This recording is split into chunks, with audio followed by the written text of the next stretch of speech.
அல்லேலூயா. யோவான் சுவிசேஷத்தை திருப்பிக் கொள்வோம். 6வது அதிகாரம் 27வது வசனம். யோவான் சுவிசேஷம் 6ஆம் அதிகாரம் 27வது வசனம்.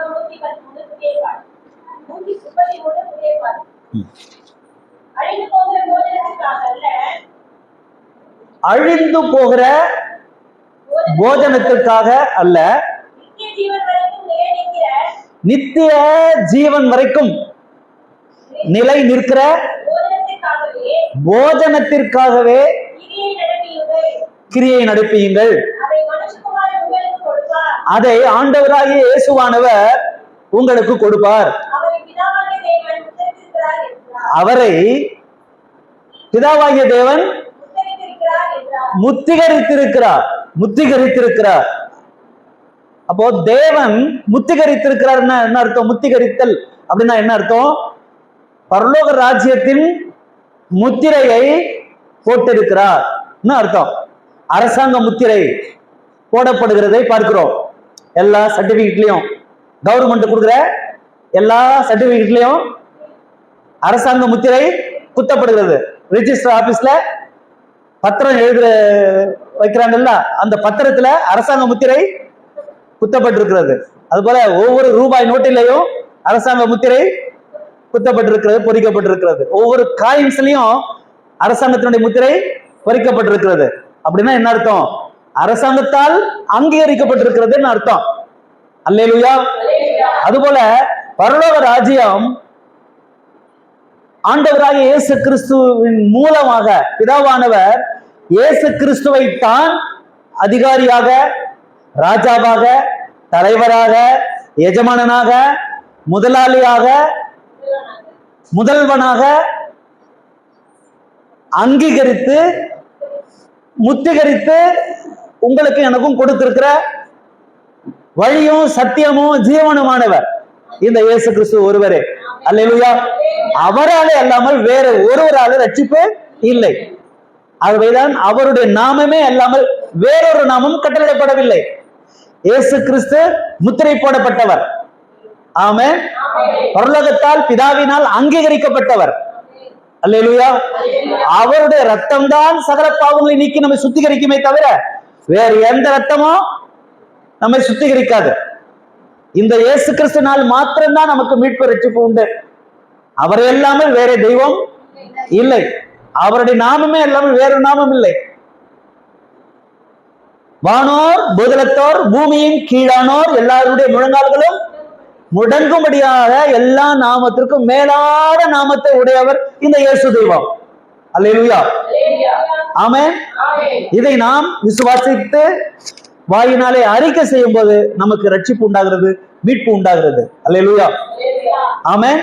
அது நமக்கு விசுவாசிகள் என்று பெயர். விசுவாசிக்காதவர்களை அவிசுவாசிகள் என்று வேதம் சொல்லுகிறது. ஆக நாம் விசுவாசிக்கிற கூட்டம். இந்த விசுவாசிக்கிற கூட்டத்திலேயும் சில அவிசுவாசிகள் இருக்கத்தான் செய்கிறார்கள். ஆனாலும் யார் விசுவாசி யார் அவிசுவாசி என்று நம்மாலே வகைப்படுத்த முடியாது. கர்த்தர் ஒருவருக்கே அது வெளிச்சம். ஆமென். அல்லேலூயா. ஆனாலும் நாம் விசுவாசிப்போம். நம்ம எல்லாரும் விசுவாசிக்கிறவர்கள். அல்லேலூயா. ஆக விசுவாசத்தினாலே நீதிமான் பிழைப்பான். ஆகவேதான் இங்கே இயேசுவானவர் இந்த 6ஆம் அதிகாரம் முழுவதுமாக நீங்கள் வீட்டிலே போய் மெதுவாய் படியுங்கள். சரியா? அதுல ஒரு சில வசனங்களை மட்டும் நான் உங்களுக்கு எடுத்து காட்ட விரும்புகிறேன். அதுல இங்க இயேசுவானவர் சொல்லுகிற ஒரு அறிவுரை, புத்திமதி என்னவென்றால், அழிந்து போகிற போஜனத்திற்காக நீங்கள் என்னை தேட வேண்டாம், அழியாத நித்திய ஜீவன் வரைக்கும் நிலைத்து நிற்கிற போஜனத்திற்காகவே வேலை செய்யுங்க, அதுக்காகவே ஓடுங்க, அதுக்காகவே வாழுங்க, அதுக்காகவே சாப்பிடுங்க, அதுக்காகவே பாடுபடுங்க, அதுக்காகவே வாழுங்க. அல்லேலூயா. எதுக்காகவே வாழணும்? நித்திய ஜீவன் வரைக்கும் நிலை நிற்கிற, அண்டர்லைன் பண்ணுங்க, நிலை நிற்கிற போஜனத்திற்காகவே கிரியை நடப்பியுங்கள் அப்படின்னு சொல்றார். கர்த்தருக்கு ஸ்தோத்திரம். அல்லேலூயா. 1 கொரிந்தியர் 11ஆம் அதிகாரத்திலே 13வது வசனத்தை பார்க்கலாம். 1 கொரிந்தியர் 13:13.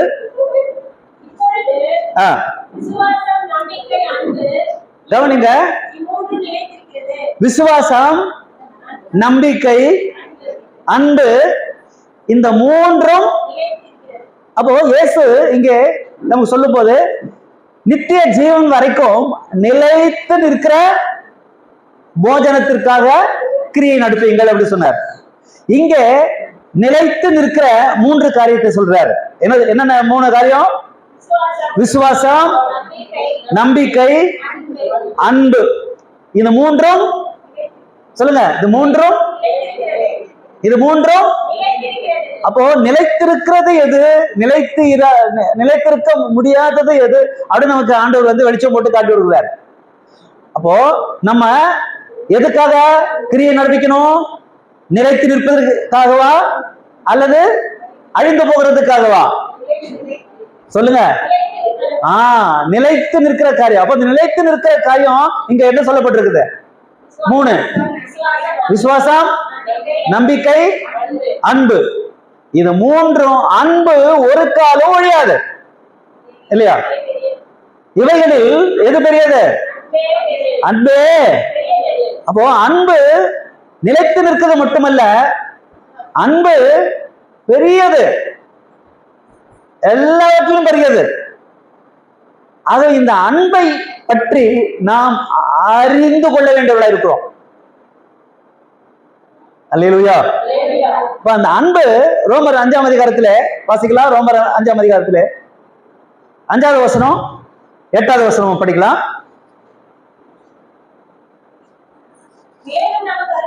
அருளப்பட்ட ஆவியினாலே தேவ அன்பு நம்முடைய இருதயங்களில் ஊற்றப்பட்டு இருக்கிறபடியால், தேவ அன்பு நம்முடைய உள்ளத்துல என்ன செய்யப்பட்டிருக்குது? ஆமா, அல்லேலூயா.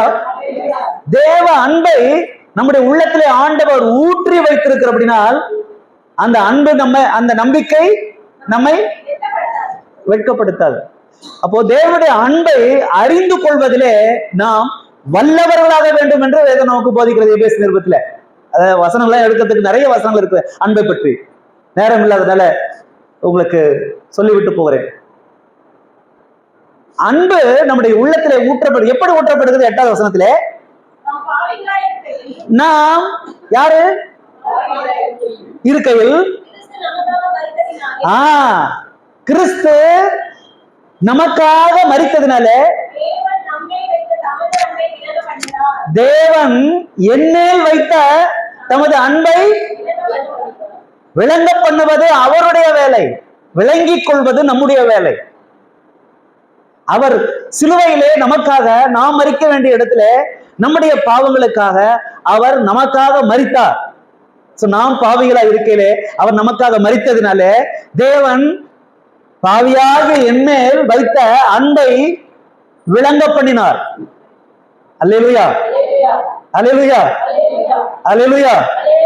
வேதத்திலே அன்பு ஜீவன் என்று அடிக்கடி இங்கே வாசிக்கிறோம். இது இயேசு கிறிஸ்து சொன்ன வார்த்தை. நானே வழி, நானே சத்தியம், நானே. ஆமா, சோ நான் தான் நீங்கள் அறியாமல் ஆராதிக்கிற அவரு வேறு யாரும் இல்ல, நான் தான் அப்படின்னு தன்னை அறிமுகப்படுத்துறாரு. என்னங்க எங்க பாக்குறோம்? அப்பம் நான் கொடுக்கும் மாம்சமும் ரத்தமும் அப்படின்றாரு. அப்ப இந்த மாம்சமும் ரத்தமும் எதுனா தேவன் தமது வார்த்தைகளை இங்கே குறிப்பிட்டு காட்டுகிறார். சொல்றாரு, என்ன சொல்றாரு? என் மாம்சத்தை புசியாமலும், மனுஷகுமாரனுடைய மாம்சத்தை புசியாமலும் ரத்தத்தை பானம் பண்ணாமலும் இருந்தால்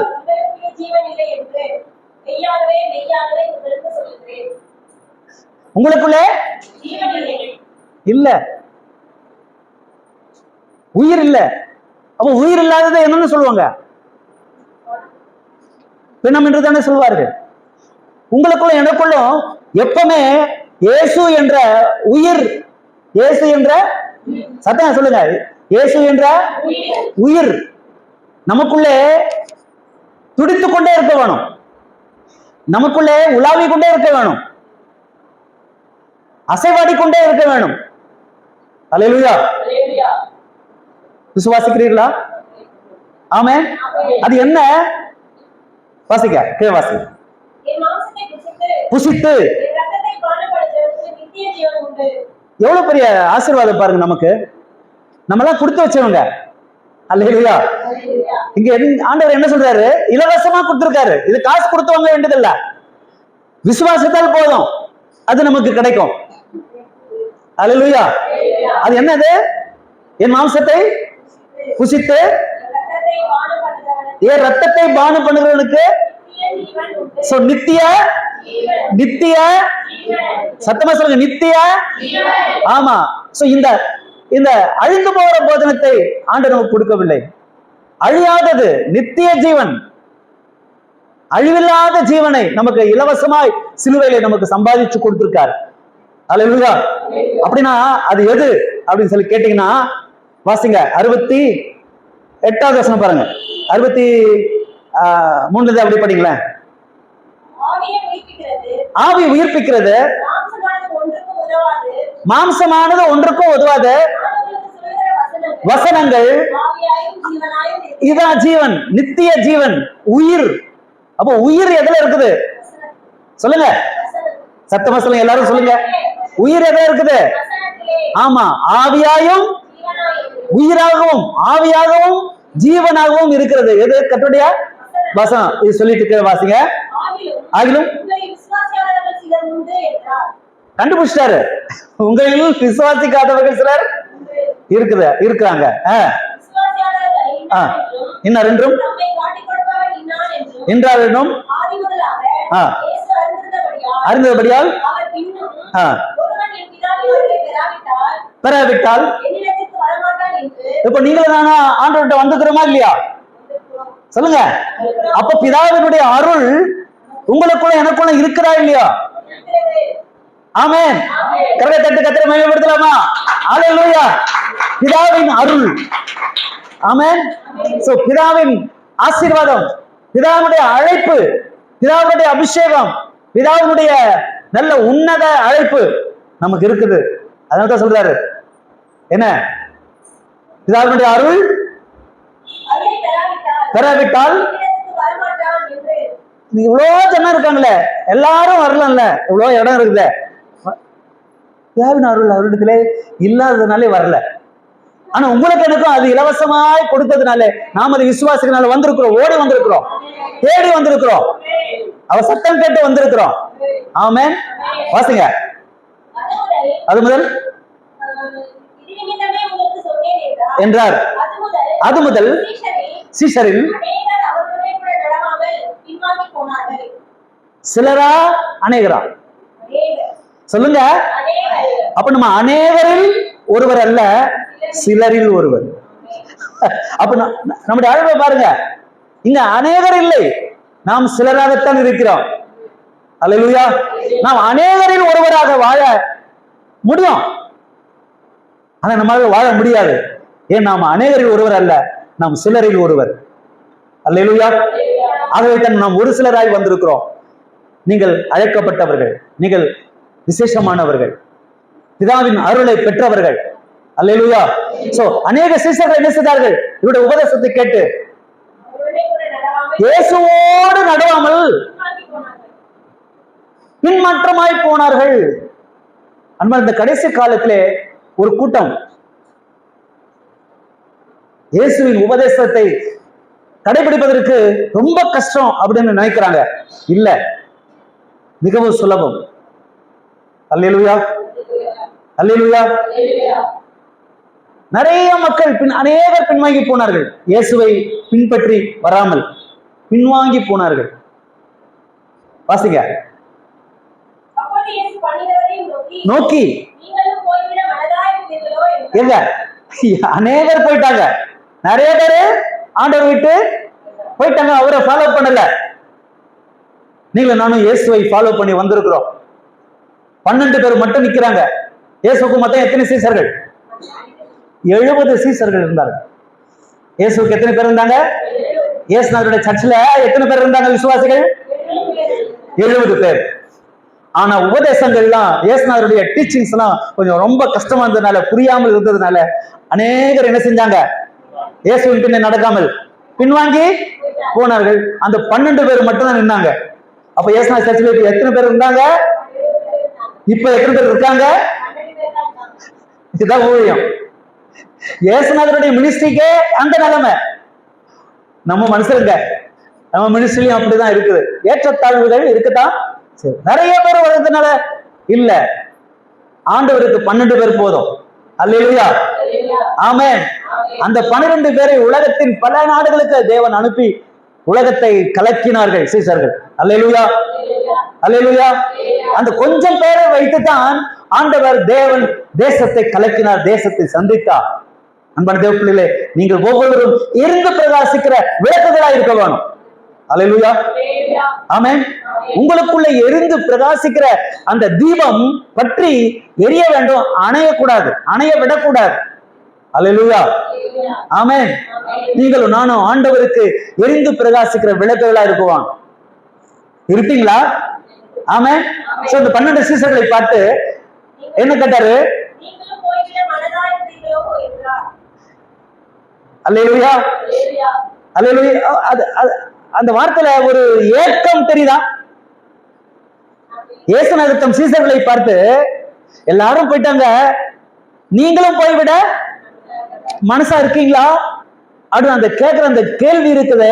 அதுல எவ்வளவு வேதனை இருக்குது, எவ்வளவு துக்கம் இருக்குது, எவ்வளவு ஆதங்கம் இருக்கிறது, எவ்வளவு ஒரு அது விவரித்து சொல்ல முடியாத ஒரு மன ஆமா புலம்பல். நீங்களும் போய்விட மனதா இருக்கீங்களா? நம்மை பார்த்து ஒருவேளை ஆண்டவர் இந்த கேள்வியை கேட்பாரானால் நம்ம என்ன பதில் சொல்ல போகிறோம்? அல்லேலூயா. தகாத பேதுரு என்ன சொல்றாரு பாருங்க. சீமோன் பேதுரு அதற்கு பிரதி உத்தரமாக, ஆண்டவரே, ஆண்டவரே சொல்லுங்க, சொல்லுங்க, எல்லாரும் சொல்லுங்க, ஆண்டவரே. எல்லாரும் சேர்ந்து சொல்லுங்க. அடுத்த சொல்லு, யார் இடத்துல போவோம்? யார் இருக்காங்க இந்த உலகத்துல வழிகாட்டுறதுக்கு, எனக்கு புத்தி சொல்றதுக்கு, எனக்கு ஆறுதல் சொல்றதுக்கு, என்ன தெளிவுபடுத்துறதுக்கு, எனக்கு வேத வசனங்களை கற்றுக் கொடுக்கறதுக்கு, எனக்கு வழிகாட்டுறதுக்கு, நான் பரிசுத்தமாய் வாழ்வதற்கு, நான் நல்ல ஜெபம் பண்றதுக்கு, நான் இன்னும் நல்ல ஆண்டவருக்கு ஊழியம் செய்யணுன்றதுக்கு, நான் இன்னும் எரிந்து பிரகாசிக்கணுன்றதுக்கு எனக்கு இந்த உலகத்தில் யார் இருக்காங்க? யாரிடத்தில் போவோம்? யாராவது இருக்காங்களா? அல்லேலூயா. ஒருத்தனும் இல்ல. அங்க அதான் இங்க சொல்றாரு, ஆண்டவரே யாரிடத்துல போவோம்? இதுதான் அழிந்து போகாத போஜனம், நிலைத்து நிற்கிற போஜனம். அல்லேலூயா. நித்திய ஜீவன் தரும் வார்த்தைகள், நித்திய ஜீவன் தரும் வசனங்கள் உம்மிடத்தில் அல்லவா இருக்கிறது, உம்மிடத்தில் இருக்கிறது. அல்லேலூயா, அல்லேலூயா சொல்லுங்களேன். ஆமென். ஆண்டவருக்கு என்ன உண்டு? வசனங்கள். ஆமென். சோ இந்த ராஜரீக குடும்பத்துக்கு வருகிறவர்களுக்கு வசனங்கள், வசனங்கள், வசனங்கள், வசனங்கள், வசனங்கள். அற்புத அடையாளங்களை பார்த்து நான் ஓட வேண்டாம். வசனம். ஆமென். வசனம் வந்துட்டா போதும், அற்புதம் தானே நடக்கும். அல்லேலூயா. வசனம் கிடைச்சா போதும், தெளிவு தானா வந்துடும். வசனத்தை கேட்டா போதும், விசுவாசம் ஓடும். வசனம் கேட்டா போதும், வியாதி குணமாகும், அற்புதம் நடக்கும், அடையாளம் நடக்கும். அற்புத அடையாளங்களை தேடி ஓட வேண்டாம். அல்லேலூயா. தீர்க்க தரிசனங்களையும் அது எதையும் தேடி ஓட வேண்டாம். வசனம் தான் நமக்கு தீர்க்க தரிசனம், வசனங்கள் தான் நமக்கு அற்புதம், வசனங்கள் தான் நமக்கு அடையாளம். அல்லேலூயா. சோ வசனத்திற்காக நாம் ஓடி வருகிறவர்களா இருக்குவோம். அவர்கிட்ட சொல்றாரு, யாரிடத்துல போவோம்? நித்திய ஜீவ வசனங்கள் உம்மிடத்திலே உண்டு. ஜீவனுள்ள தேவனுடைய குமாரனாகிய கிறிஸ்து என்று நாங்கள் விசுவாசித்திருக்கிறோம், நாங்கள் அறிந்திருக்கிறோம். ஆமென். சோ நீங்கள் விசுவாசித்திருக்கிறீர்களா? ஆமென் சொல்லல. நீங்கள் அறிந்திருக்கிறீர்களா? ஆமென். அல்லேலூயா. ஆகவே இந்த வேதத்தை நீங்கள் ஒவ்வொரு நாளும் சாப்பிட வேண்டும். இது இயேசு நமக்கு கொடுத்த மாம்சம். இந்த வேத வசனத்தை ஒவ்வொரு நாளும் குடிக்க வேண்டும். இது இயேசு கிறிஸ்து சிலுவையிலே சிந்தின ரத்தம். இந்த வேதம் நம்ம கையில சும்மா கிடைக்கல. இது இயேசு சிந்தின ரத்தத்தினாலே கிடைத்த பொக்கிஷம். இயேசுநாதர் மாத்திரமல்ல, இயேசுவோடு சேர்ந்து நிறைய பரிசுத்தவான்கள் இந்த வேதத்திற்காக இரத்த சாட்சிகளாய் மரித்திருக்கிறார்கள். அல்லேலூயா. நாமும் இந்த வேதத்திற்காக ஒருவேளை வாய்ப்பு கிடைக்குமானால் இரத்த சாட்சிகளாக கூட நாம் மரிப்பதற்கு ஆயத்தமா இருக்க வேணும். நம்மை ஆயத்தப்படுத்துகிறவர் தேவனே. அல்லேலூயா. அல்லேலூயா. சோ பிதாவின் அருளை பெறாவிட்டால் ஒருவனும் தானாய் அவனிடத்தில் வர முடியாது. ஆமென். அல்லேலூயா. அல்லேலூயா. ஆகவே தான் திட்டவட்டமாக ஸ்தோத்திரம். லூக்கா சுவிசேஷம் 10ஆம் அதிகாரம் 41வது வசனத்தில் சில வசனங்கள் படிக்கும். லூக்கா சுவிசேஷம் 10ஆம் அதிகாரம்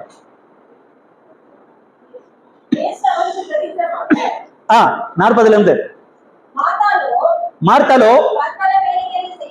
இயேசுநாதர் வந்து லாசரு வீட்டுக்கு போறாரு. லாசருக்கு அக்காங்க இருக்காங்க 2 பேரு, மார்த்தா மரியா லாசரு. ஆமா, அது வீட்டுக்கு செல்ல பிள்ளை வந்தான். ஸ்தோத்திரம். அவன் மரித்தால் உயிரோடு எழுப்பிட்டாரு.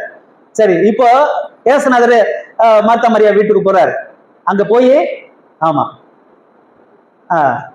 மார்த்தாள்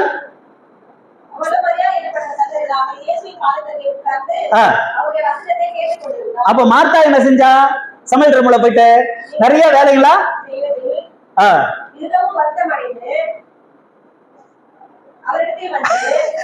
வேலை செஞ்சாலுமே கொஞ்சம் சோர்வு. ஆமா, உடனே இயேசுநாதர்கிட்ட கம்ப்ளைண்ட் பண்றா. என்னன்னு? வருத்தம் அடைந்து இயேசுநாதரிடத்தில் வந்து, ஆண்டவரே, நான் காலையிலிருந்து தூங்கி எழுந்து சாமான் துணி துவைச்சு போட்டேன், வீட்டு வாசல பொறுக்கினேன், அதை பண்ண இதை பண்ண எல்லாத்தையும் பண்ணேன், எல்லாத்தையும் இவ்வளோ வேலையை வச்சுட்டு நான் ஒரு ஆளு நான் கஷ்டப்பட்டு இருக்கிறேன்.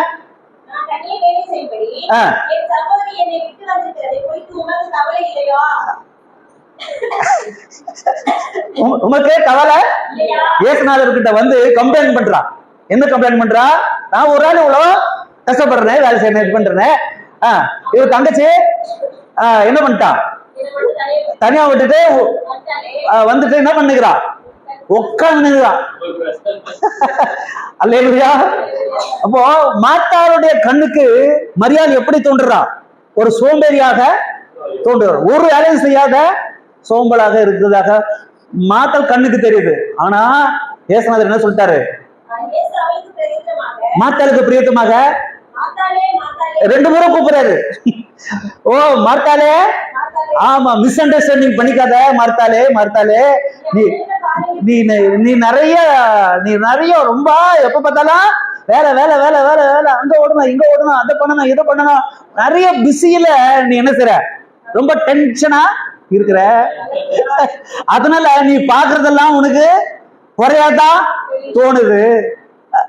இப்படி புரிய வைக்கிறாரு பாருங்க. சோத்திரம். இன்னைக்கு உலகத்துல நிறைய பேர் அப்படிதான் வாழ்ந்துட்டு இருக்காங்க. நிறைய காரியத்துல கவலைப்பட்டு கலங்குறாங்க இல்லையா? சோத்திரம். எல்லாத்துக்கும் சாக்கு போக்கு சொல்லிட்டு இருக்காங்க. எங்க பைபிள் படிச்சீங்களா? நல்ல ஜெபம் பண்ணீங்களா? ஏன் ஆராதனைக்கு வரல? ஏன் கட்டுரை பந்தியில பங்கெடுக்கல? ஏன் சில இன்னும் கேட்க முடியல. ஏன்னா நிறைய காரியத்துல ரொம்ப சோர்ந்து போயிருக்கிறாங்க. அதான் சொல்ற, மார்த்தாலே நீ அநேக காரியங்களை குறித்து கவலைப்படுகிறா மட்டும் இல்ல, குழம்பி இருக்கிறன்றாரு. கலங்கி இருக்கிற, குழம்பி இருக்கிற, நிறைய குழப்பங்கள் உன் மனசுக்குள்ள சிந்தனைக்குள்ள இருக்குது. சொல்லிட்டு என்ன சொல்ற பாருங்க, உலகத்துல அந்த தேவையான அழிந்து போகாத என்றென்றைக்கும் நிலைத்து இருக்கிற மெய்யான போஜனம். அல்லேலூயா, அல்லேலூயா. இயேசு நமக்கு கொடுக்கிற போஜனம் அழிந்து போகாத நிலைத்து இருக்கிற போஜனம். ஆமென், அல்லேலூயா. அப்ப மரியாதை என்ன செய்றா? தேவையானது ஒன்றே, தன்னை விட்டு எடுபட முடியாத நல்ல பங்கை தெரிந்து கொண்டால். என்ன? நான் கொடுக்கிற போஜனத்தை அவ சாப்பிட்டு இருக்கிறா. அவளை டிஸ்டர்ப் பண்ணாத. நான் கொடுக்கிற வசனங்களை அவ உட்கார்ந்து சாப்பிட்டு இருக்கிறா. அதுதான் தேவையானது ஒன்றே. ஆண்டவர் கொடுக்கிற போஜனத்தை என்ன செய்யணும்? காலையிலயும் சாப்பிடணும், மத்தியானமும் சாப்பிடணும், ராத்திரிலயும் சாப்பிடணும். அப்படின்னா என்ன அர்த்தம்? காலையிலயும் பைபிள் படிக்கணும், மத்தியானமும் பைபிள் படிக்கணும், ராத்திரிலயும் பைபிள் படிக்கணும். இதுதான் சாப்பிடுறது. இன்னைக்கு சாப்பிட்டீங்களா? அல்லேலூயா. அல்லேலூயா சொல்ல மாட்டீங்களா? கோச்சிப்பீங்களா? அல்லேலூயா. அப்போ வேதத்துக்கு நான் எவ்வளவு முதலிடம் கொடுக்கணும். அதனால நமக்கு நித்திய ஜீவன் உண்டு, நித்திய ஜீவன் தரும் வார்த்தைகள் உண்டு. ஆமென். அது நாம் புரிந்து கொள்ளணும். அப்போ மரியாளுக்கும் மார்த்தாளுக்கும் இதான் வித்தியாசம். என்ன வித்தியாசம்? மார்த்தா நிறைய வேலைகளினாலே நிறைய பாரப்பட்டு, நிறைய குழப்பம் அடைஞ்சு, நிறைய கவலைப்பட்டு, நிறைய கலங்கி கொண்டிருந்தாள். அவளால தேவனுடைய வார்த்தைகளை கிரகித்துக் கொள்ள முடியல, ஏற்றுக்கொள்ள முடியல. ஆனா மரியாள் ஆண்டவருடைய பாதத்திலே உட்கார்ந்து இயேசுநாதர் கொடுக்கிற அழியாத போஜனமாகிய வசனங்களை கேட்டுக் கொண்டிருந்தாள், சாப்பிட்டு கொண்டிருந்தாள். அதுதான் ஆண்டவர் பெருமையா சொல்றாரு, தேவையானது இதுதான். அல்லேலூயா. ஆமா, தேவையானது ஒன்றே. மரியாள் தன்னை விட்டு எடுபட முடியாத நல்ல. ஆமா. இந்த உலகத்துல நமக்கு 1000 பிரச்சனை இருக்குது, 1000 கஷ்டம் இருக்குது, 1000 போராட்டம் இருக்குது, 1000 இருக்குது. எல்லாத்தையும் ஒதுக்கிட்டு தேவ சமூகத்துல நம்ம உட்கார்ந்து வயல் வாசத்துக்கு நம்ம ஜெபம் பண்ணி ஆண்டவரை ஆராதனை பண்ணோம்னா நித்திய ஜீவன் தரும் அந்த போஜனம் அங்கதான் கிடைக்குது. அல்லேலூயா. ஆமென். இதுதான் இயேசுநாதர் ரொம்ப முக்கியப்படுத்துறார். பழைய ஏற்பாட்டிலும் உபாகமம் 32ஆம் அதிகாரத்தை திருப்பிக் கொள்ளுங்க. உபாகமம் 30வது அதிகாரம். உபாகமம் 30வது அதிகாரம் 12வது வசனத்திலிருந்து படிக்கலாம். 12வது வசனத்திலிருந்து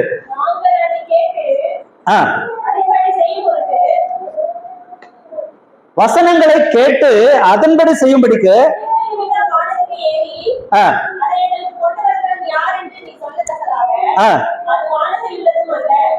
10வது வசனத்திலிருந்து அப்படி படிங்க. 10வது வசனத்துல அப்போ வேத புஸ்தகம் யாருடைய சத்தம்? சொல்லுங்க. வேத புஸ்தகம் யாருடைய சத்தம்? கர்த்தருடைய சத்தம். இதை படிக்கும் போதெல்லாம் நாம் யாருடைய சத்தத்தை கேட்கிறோம்? சொல்லுங்க. ஏதோ ஒரு சரித்திரம் படிக்கிறது போல, ஏதோ ஒரு கதை புஸ்தகம் படிக்கிறது போல பைபிள் படிக்க கூடாது. பைபிள் படிக்கும் போது என்ன செய்யணும்? கர்த்தருடைய சத்தத்தை கேட்கிறோம் என்ற உணர்வோடு நம்ம பைபிள் படிக்குவோம். அல்லேலூயா. வாசிங்க. கற்பனைகளையும் கட்டளைகளையும் கை கொள்ளும்படிக்கு போதும்.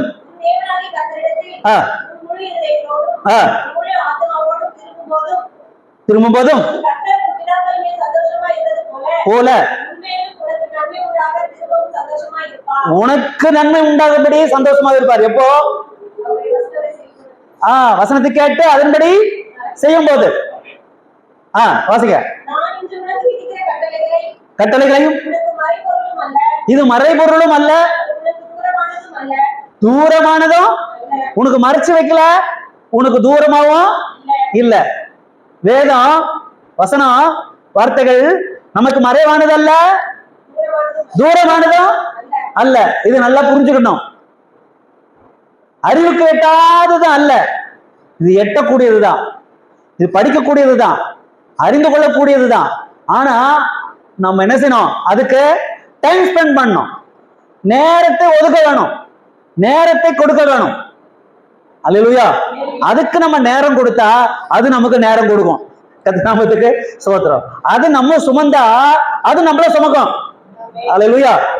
அது ரகசியம். ஆக உனக்கு அது தூரமானதும் அல்ல, மறைபொருளும் அல்ல.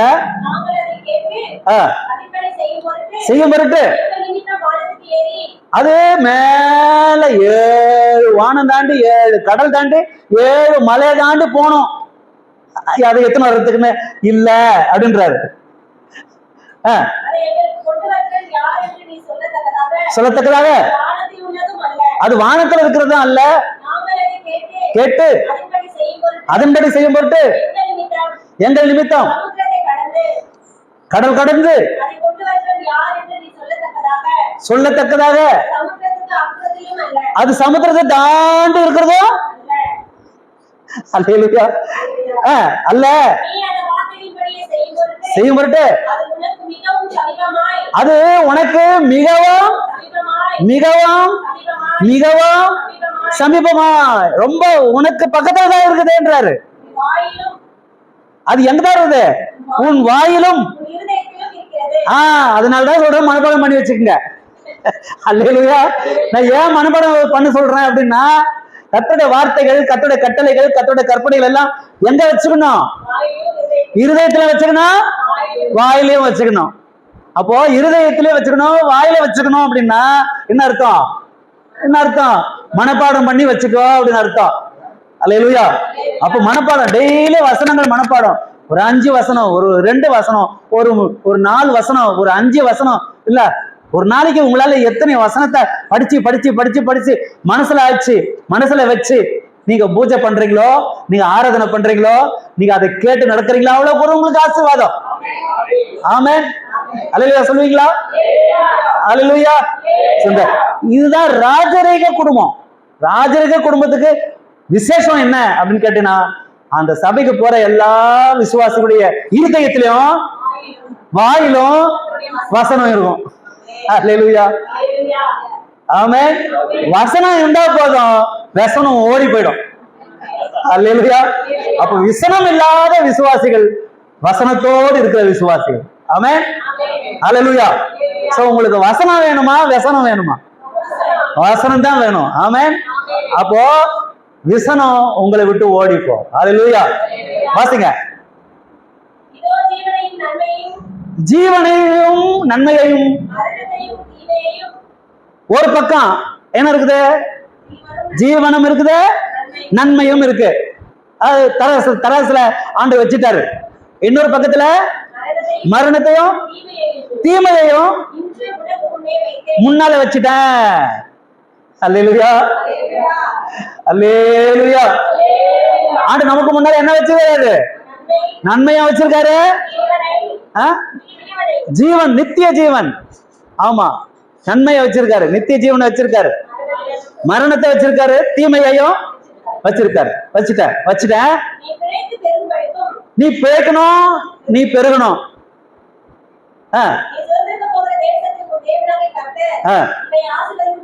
ஆசீர்வதிக்க மடிக்கும்,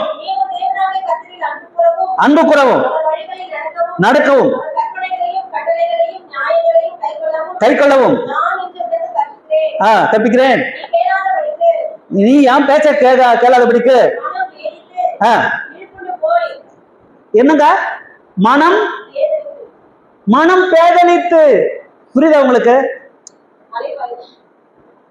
மனம் பேதலித்து. அது டபுள் மைண்டடா இருக்கக்கூடாதுன்றாரு. Double minded. ஆமா, இருமனம் இருக்கக்கூடாது. ஒரே மனசா ஜீவனை மாற்றம், நன்மையை மாத்திரம் பற்றி பிடிச்சுக்கணும்னு சொல்ல வர்றாரு. நீ மனம் பேதலிக்காத.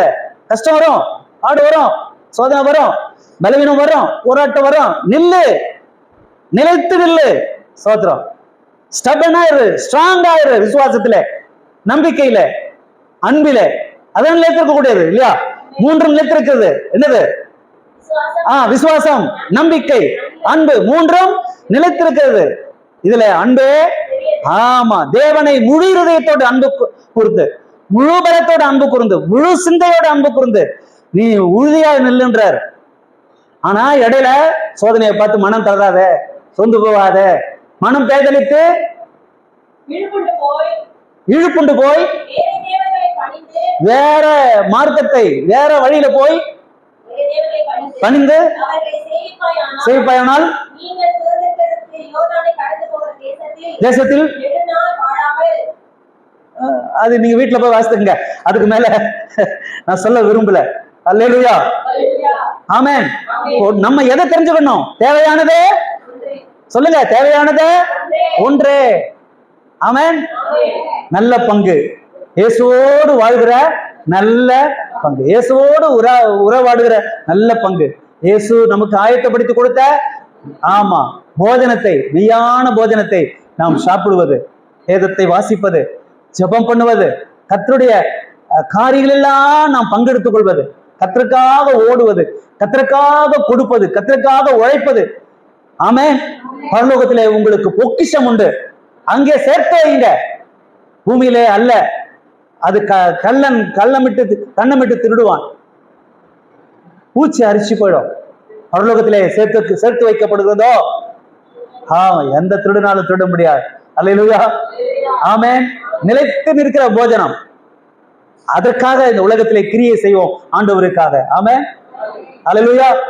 லூக்கா 6ஆம் அதிகாரத்துல 46 சில வசனங்கள் படிங்க. லூக்கா 6ஆம் அதிகாரம். இதை முடிச்சிரு. இன்னைக்கு கர்த்தருடைய பந்தி இருக்குது. இன்னும் நிறைய விஷயங்கள் இருக்கு, நான் உங்களுக்கு சொல்லி தரேன். ஆண்டவரே ஆண்டவரே என்று நிறைய பேர் சொல்றாங்களா? ஆமா, ஸ்தோத்திரம். எல்லா மார்க்கங்களையும் மதங்களும் ஆமா இன்னைக்கு ஆண்டவரை கூப்பிடுது. ஆண்டவரே ஆண்டவரே என்று சொல்லியும் என் சத்தத்தை நீங்கள் கேளாமல் போகிறது என்ன? நான் எழுதி கொடுத்த வேதத்தை படிக்காமல் போகிறது என்ன? ஆண்டவர் கேட்கிறாரு. நான் சொல்கிற வார்த்தைகளை நீங்கள் கை கொள்ளாமல் போகிறது என்ன? கை கொள்ளாம என்ன ஆண்டவர் ஆண்டவர் கூப்பிடுறீங்க, ரொம்ப சந்தோஷம் தான். ஆனா நான் சொல்ற மாதிரி நீங்க செய்யலையே, வருத்தப்படுறாரு.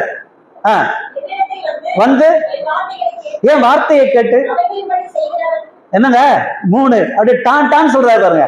வந்து வார்த்தையை கேட்டு அதன்படி செய்யணும். அப்போ வரணும், கேட்கணும், அதன்படி நடணும். அல்லேலூயா. ஏசுநாதர்கிட்ட வந்துட்டா என்ன செய்யணும்? வரணும், கேட்கணும், நடக்கணும். ஆண்டவரே ஆண்டவரே சொல்லி கூப்பிடுற அப்புறமா. ஆனா நீங்க என்ன செய்றீங்க? வெட்டோடனே ஆண்டவர் ஆண்டவர் கூப்பிடுறீங்க. இல்ல, அது முக்கியம் இல்ல. என்கிட்ட வரணும், கேட்கணும், அதன்படி நடக்கணும். அதுக்கப்புறம் என்ன ஆண்டவர் ஆண்டவர் கூப்பிடலாம். நீ கூப்பிடணும்னு அவசியம் இல்லை. வரணும், கேட்கணும், அதன்படி நீ செஞ்சாலே போதும், நான் வந்துருவேன். அல்லேலூயா. அல்லேலூயா. நீ என்ன கூப்பிடணும்னு அவசியமே இல்ல. நான் வந்து நிப்பேன். ஏன்னா நீங்க என்கிட்ட வந்துட்டீங்க, என் வார்த்தையை கேக்குறீங்க, அதன்படி நீங்க நடக்கிறீங்க, அது நான் வந்துருவேன். அல்லேலூயா. வாசிங்க. என் வார்த்தையை கேட்டு அதன்படி நடக்கிறேன். எவனோ அவனை யாருக்கு ஒப்பிடுவான்னு சொல்றாரு.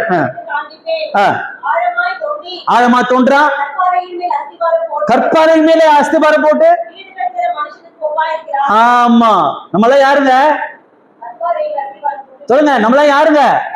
அவர்கிட்ட வந்தவங்க, அவர் வார்த்தையை கேட்கிறவங்க, அவர் சொல்ற மாதிரி எல்லாம் நம்ம நடக்கிறவங்க. நம்ம யாரு? ஆமா, பாறையின் மேலே ஆழமாய் தோண்டி அதிலே அஸ்திவாரம் போட்டு அதிலே வீடு கட்டுகிற புத்தி உள்ள மனுஷன் யாருங்க? சொல்லுங்க. கற்பாறையின் மேலே வீடு கட்டுகிற புத்தி உள்ள மனுஷர்கள். ஆமென். அப்ப நீங்களா யாருங்க? பக்கத்துல பார்த்து சொல்லுங்க, நீங்கள் புத்தி உள்ளவர்கள். நீங்கள் புத்தி உள்ளவர்கள். அல்லேலூயா. சோ நம்முடைய அஸ்திபாரம் கண்மலையிலே இருக்கிறது. அந்த கண்மலை கிறிஸ்துவே. அல்லேலூயா. ஆமென். சோ கிறிஸ்துவாகிய கண்மலையின் மேலே நாம் நம்முடைய அஸ்திபாரத்தை ஆழமாய் தோண்டி அதிலே நம்ம அஸ்திபாரம் போடுகிறோம். வேதம் தான் ஆழமாய் தோண்டுகிற அஸ்திபாரம். வேதத்தின் மேலே நாம் வீட்டை கட்ட வேணும், வசனத்தின் மேலே நாம் வீட்டை கட்ட வேணும், வசனத்தின் மேலே நாம் மாளிகை கட்ட வேணும். அல்லேலூயா. அல்லேலூயா. வாசிங்க. வருது வருது. என்ன வருது? என்ன வருது? என்ன வரப்போகுது? ஆமா, சுனாமி. பெருவெள்ளம்ன்றது என்னது? சுனாமி வரப்போகுது. ஆமா, ஏற்கனவே வந்துருச்சு. வந்ததுனால என்னென்ன நடந்துச்சுன்னு நமக்கு தெரியும். ஏன்னா அதை நம்ம அனுபவிச்சிருக்கிறோம், கேள்விப்பட்டிருக்கிறோம் இல்லையா? ஆமா, சுனாமி எந்தெந்த நாடுகள்லாம் சுனாமி வருது, வந்த இடமெல்லாம் எப்படி அதை அடிச்சுட்டு போகுதுன்றத நம்ம வீடியோல பார்த்துருக்குறோம். பார்த்துருக்கீங்களா? பெரும்பாலும் எல்லாரும் பார்த்துருப்பீங்க. பெருவெள்ளம் வந்து மோதியும் அசைக்க முடியாது. அல்லேலூயா. அப்போ விசுவாசிங்க எப்படி இருக்கணும்? அசைக்கப்படுகிற விசுவாசம் இருக்கணுமா? அசைக்க முடியாதவர்களா இருக்கணுமா? அல்லேலூயா. சொல்லுங்க பார்க்கலாம். எதுவும் என்னை அசைக்க முடியாது. அல்லேலூயா. ஏன்னா நான் புத்தி உள்ள மனுஷன். கண்மலை மேலே ஆழமாய் தோண்டி அஸ்திபாரம் போட்டு வீடு கட்டுக்கிறவன். ஆமென். விசுவாசிக்கிறீங்களா? அல்லேலூயா. வெள்ளம் வந்து அது மேல் மோதியும் அசைக்க கூடாமல் போயிற்று. ஏனென்றால் அல்லேலூயா, கண்மலையாகிய கிறிஸ்துவ மேலே அஸ்திபாரம் போடப்பட்டிருந்தது. ஆமென். அடுத்தது பாத்துங்க. கேட்டும் அதன்படி. அப்போ ஆண்டவர் இடத்துல என்ன எக்ஸ்பெக்டேஷன் பண்றாரு, என்ன விரும்புறாரு? வரணும், வார்த்தை கேட்கணும், அதன்படி செய்யணும். வந்தோம், கேட்டோம், அதன்படி செய்யலன்னா அஸ்திபாரமே போடாம மண்ணின் மேல் வீடு கட்டுறவனுக்கு ஒப்பா இருக்கிறான். மோதின உடனே விழுந்தது. ரெண்டு முறை சொல்றாரு, விழுந்தது விழுந்து. அப்ப அவன் 2 மாடி கட்டியிருக்கான்.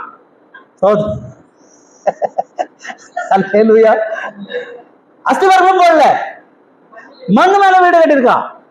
அஸ்திபாரம் போடாம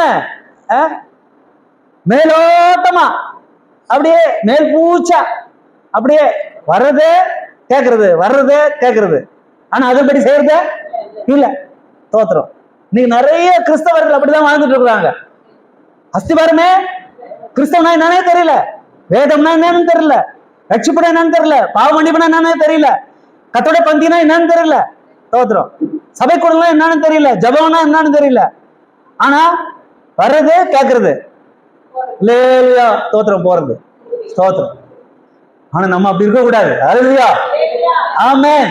தெளிவா இருக்கணும், புத்தி உள்ளவளா இருக்கணும். அல்லேலூயா, ஆமா. சோ தெளிந்தவளாய் புத்தி உள்ளவளா இருக்கணும். ஆனா இந்த புத்தி இல்லாதவன் என்ன செஞ்சான்? அஸ்திபாரமே போடல, வர்றதுக்காக போறது, அப்படி வாழ்ந்துட்டு இருந்தான். வந்தது, மோதினது, விழுந்தது, விழுந்து முழுவதும் முழுவதும். அப்ப பட்ட பாடு என்ன, எடுத்துக்கொண்ட பிரயாசம் என்ன? விழுந்தது, விழுந்து முழுவதும் அழிந்தது. ஆக அழிந்து போகிற கூட்டத்திலே அல்ல, அழியாமல் நிற்கிற, உறுதியாய் நிற்கிற, என்றென்றைக்கும் நித்திய ஜீவன் வரைக்கும் நிலைத்து நிற்கிற போஜனத்திற்காக, பரலோக போஜனத்திற்காக நாம் பாடுபடுவோம், பிரயாசப்படுவோம். கர்த்தர் உங்களை ஆசீர்வதிப்பார். ஆமென். அல்லேலூயா. கண்களை மூடி